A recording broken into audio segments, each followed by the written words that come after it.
एक गांव के पास एक खेत में सारस पक्षी का जोड़ा रहता था। वहीं उनके अंडे भी रखे हुए थे।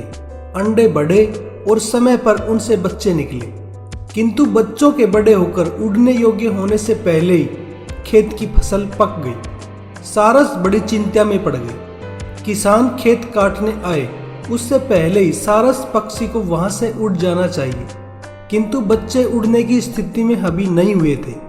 सारस ने अपने बच्चों से कहा कि हमारे ना रहने पर यदि कोई खेत के पास आए तो उसकी बात सुनकर याद रखना। एक दिन की बात है कि जब सारस बच्चों के लिए दाना पानी लेकर शाम को लौटा तो बच्चों ने कहा, पिताजी आज किसान आया था।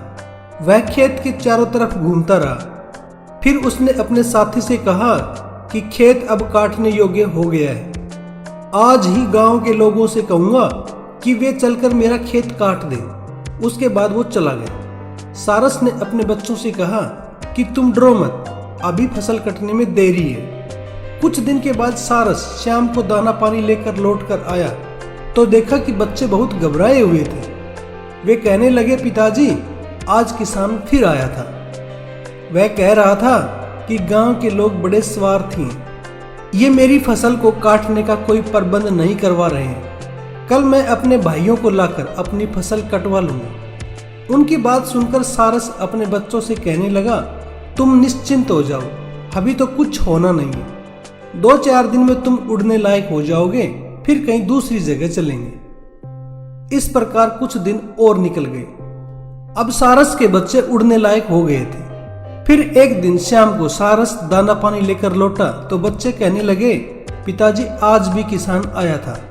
कह रहा था कि मेरे भाई भी मेरा साथ नहीं दे रहे, सब बहाना बना रहे हैं। मेरी फसल का अनाज सूख कर सड़ रहा है। कल सवेरे जल्दी आकर मैं स्वयं ही अपनी फसल को काटना शुरू कर दूंगा। यह सुनकर सारस अपने बच्चों से कहने लगा, बच्चों जल्दी करो, अभी अंधेरा नहीं हुआ है। तुम्हारी माँ भी आ गई है, चलो कहीं दूसरी जगह उड़ चलो, कल फसल कट जाएगी। बच्चे बोले, क्यों पिताजी, अब तक तो आप किसान की बात को नहीं मानते थे, फिर आज कैसे मान ली? सारस ने कहा, बच्चों किसान जब तक दूसरों के भरोसे था, फसल कटने की आशा नहीं थी, लेकिन किसान कल स्वयं ही फसल को काटने वाला है, तब तो फसल जरूर कटेगी। इसलिए जो दूसरों के भरोसे काम छोड़ता है उसका काम कभी नहीं होता, किंतु जो स्वयं काम करने को तैयार होता है उसका काम कभी नहीं रुकता।